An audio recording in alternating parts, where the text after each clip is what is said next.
And there you have it. Sina Jamie, May at Sky na nga po ang napabilang sa first set of nominees. At para malaman ang mga dahilan ng housemates sa kanilang pagbibigay puntos, narito panuorin nating lahat.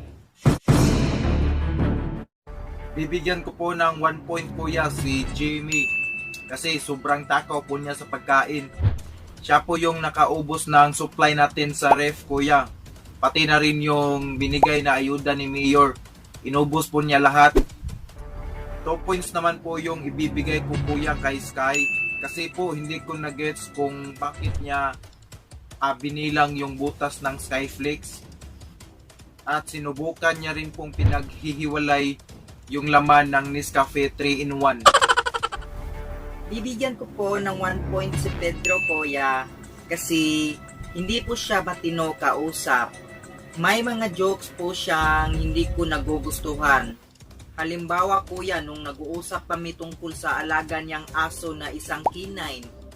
Kaya po daw canine yung aso niya kuya kasi pagkitin daw, pusa na po yun.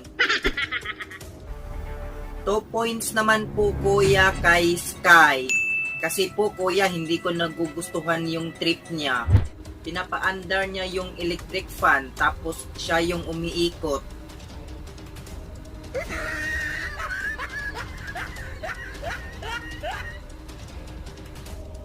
Bibigyan ko po ng 1 point si Berto kuya kasi palagi na lang siyang natutulog dito sa bahay mo.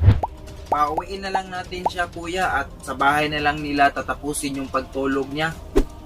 2 points naman po kuya yung ibibigay ko kay May.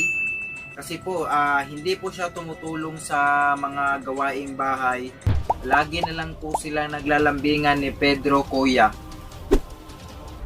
Bibigyan ko po ng 1 point si Jamie kuya kasi po hindi siya tumutulong sa gawaing bahay. Palagi na lang po siya nakahawak sa kanyang cellphone. 2 points naman po kuya kay Cardo.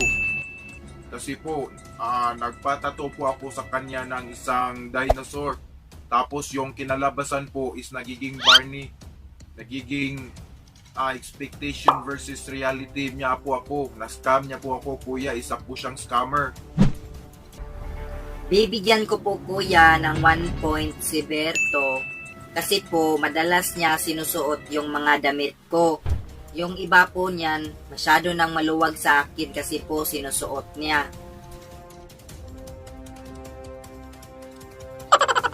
So points naman po ang ibibigay ko kay Sky kuya kasi po nakakawalang gana po siyang kausap. Bigla na lang po siyang mawawala kuya nang hindi nagpapaalam. Parang gusto na niya ata lumabas ng bahay. Bibigyan ko po ng 1 point kuya si Sky. Kasi po madalas niya ako tinatanong ng mga mahihirap na tanong. Kagaya po ng pag ang lason ba na expired, hindi na nakakalason yun. At tinatanong niya rin ako pag ang aso po ba nalunok niya yung laway niya, posible po ba kayang magkarabis rin siya? Mga ganun pong mga katanungan po yan, nakakawalang gana at walang kwenta.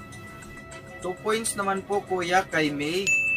Kasi po hindi siya tumutulong sa mga gawaing bahay. Palagi na lang po siya nagpapaganda at nagmi-makeup.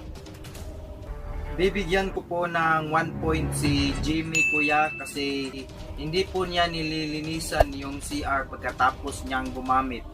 At saka pinabayaan niya rin po yung mga pinggan at iba pang mga kailangan hugasan pagkatapos naming kumain. 2 points naman po kuya kay May kasi po nakikita ko pong sobrang rumi niya sa kanyang sarili. Iba-iba na lang po yung kinakain niya. Bibigyan ko po kuya ng 1 point si Pedro kasi po palagi na lang siyang naka-headset. Kaya minsan pag nag-uusap kami, bigla na lang po lalakas yung boses niya.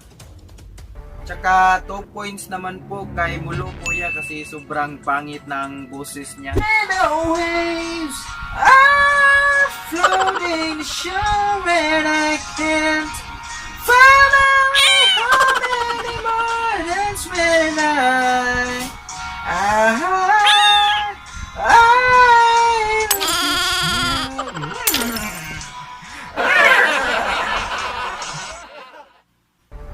bibigyan ko po ng 1 point si Sky, kuya, kasi po nung presentation namin, yung group presentation namin, kuya, habang nagpa-practice kami, andun lang po siya sa likuran, kuya, nanonood at nagsi-cellphone lang po siya. Hindi po siya nagpa-participate sa practice namin, kuya. 2 points naman po, kuya, kay Jamie, kasi palagi po siyang nauutot, kuya, habang nag-uusap kami. Hindi ko po alam kung alin ang mas mabaho, yung hininga niya o yung utot niya.